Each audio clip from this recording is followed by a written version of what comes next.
সাতাশের বর্গ ক্যালকুলেটর ব্যবহার না করে মাত্র 5 সেকেন্ডে সমাধান করা সম্ভব। তাহলে দেখো কিভাবে আমরা সমাধান করতে পারবো।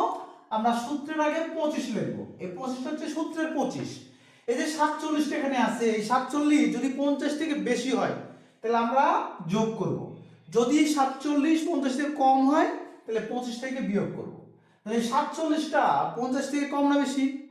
47 50 থেকে কম। কত কম? 3 কম। তাহলে কম হলে আমরা বিয়োগ করব, আর যদি বেশি হতো তাহলে কি করতাম? এখানে যোগ করতাম। তাহলে 47টা 50 থেকে 3 কম, এই জন্য আমরা 3 বিয়োগ করে দিলাম। তাহলে 25 থেকে 3 বিয়োগ করলে কত হয়? আমাদের হচ্ছে 22।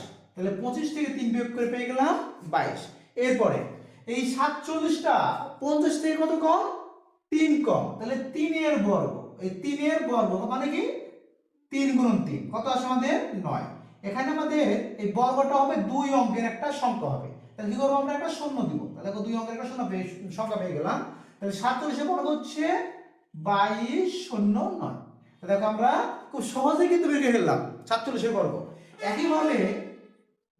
একইভাবে আমরা দেখো যদি মনে করি যে 57 এর বর্গ বের করব, 57 এর বর্গ। তাহলে 57 এর বর্গ কিভাবে বের করব? তাহলে সূত্রে আমরা 25টা লিখি, সূত্রে 25 লিখলাম। তাহলে দেখো তো এবার এই যে 57টা আছে, এই 57টা 50 থেকে কম না বেশি? তাহলে এই 57 যেহেতু 50 থেকে বেশি, বেশি হলে কি করি? আমরা যোগ করি, আর কম হলে কি করি? বিয়োগ করি। যেহেতু আমাদের 57টা 50 থেকে বেশি, এজন্য যোগ করলাম। তাহলে 57 50 থেকে কত বেশি? আমাদের এই 57টা 50 থেকে 7 বেশি, এজন্য আমরা 7 যোগ করব। তাহলে 25 আর 7 যোগ করলে কত হয়? 32 হয়ে গেল। তাহলে 57 50 থেকে কত বেশি ছিল? 7 বেশি। তাহলে 7 এর বর্গ করব। এই 7 এর বর্গ, তাহলে 7 এর বর্গ মানে কি? 7 গুণন 7 কত আসে আমাদের? কত আসে? 7 আর 7 গুণ করলে 49 হয়। তাহলে আমরা 57 এর বর্গ কত পাবো? এই হচ্ছে 32 আর এই হচ্ছে 49। তাহলে আমরা 57 বর্গ পেলাম 32,249। একইভাবে দেখো আমরা আরো কম করতে পারি। যদি আমরা মনে করি যে আমরা 42 এর বর্গ নির্ণয় করব, 42 এর বর্গ, 42 এর বর্গ। তাহলে 42 এর বর্গটা কত হবে দেখো। তাহলে 42টা 50 থেকে কম না বেশি?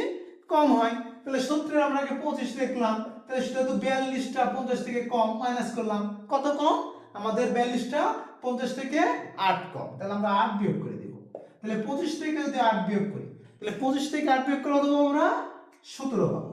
এরপরে এই 42টা 50 থেকে কত কম ছিল? 8 কম ছিল। 8 এর বর্গ, 8 এর বর্গ মানে কি? 8 গুণন 8। তাহলে 8 গুণ 8 করলে কত হয়? 64 হয়। তাহলে 42 এর বর্গ কত পাবো আমরা? 42 এর বর্গ পাবো 17 আর এই হচ্ছে 64।